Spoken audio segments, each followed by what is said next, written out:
చదువుతాను. రవిదేవ్, he God chooses us to be his sons or not, then how come it is justified for all of us as equal right to be his children? Please answer the question, sir. Thank you.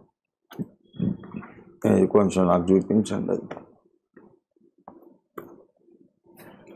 If God chooses us to be his sons or not, then how come it is justified for all of us has equal right to be his children?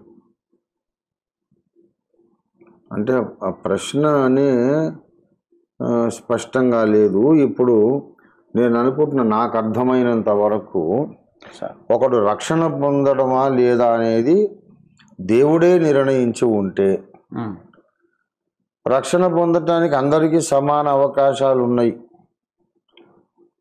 అనే దాన్ని ఎలాగా మనము justify చేయగలము అని అడుగుతున్నారు అనుకుంటా ఆయన.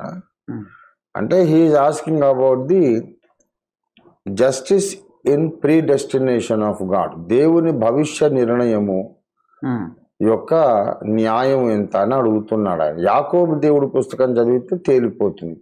Okay, పిల్లలు ఇంకా పుట్టి మేలైనా కీడైనా చేయకముందే దేవుడు యాకోబును ప్రేమించాను, ఏశావును ద్వేషించాను. వాళ్ళు ఇంకా పుట్టనే లేదు, మంచి చెడ్డ చేసే అవకాశమే లేదు, వాళ్ళంటూ లేరు అసలు ఇంకా ఉనికిలో.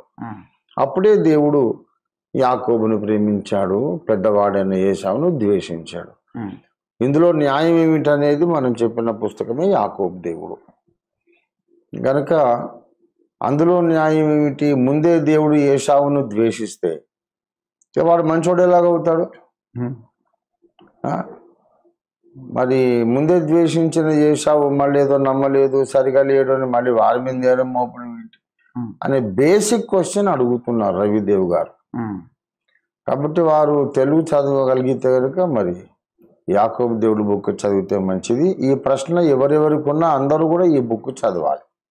ప్రపంచ చరిత్రలో దేవుని యొక్క ప్రీ డెస్టినేషన్ అంటారు, లేక ఫోర్ ఆర్డినేషన్ అంటారు.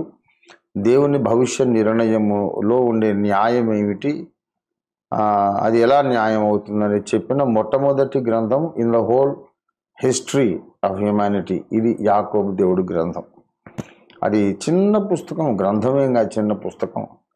దాన్ని చదివితే మాత్రం మీకు కలిగే ఆశీర్వాదాలు అపారమైనవి. తప్పకుండా చదవాలి. రైట్. ఓకే.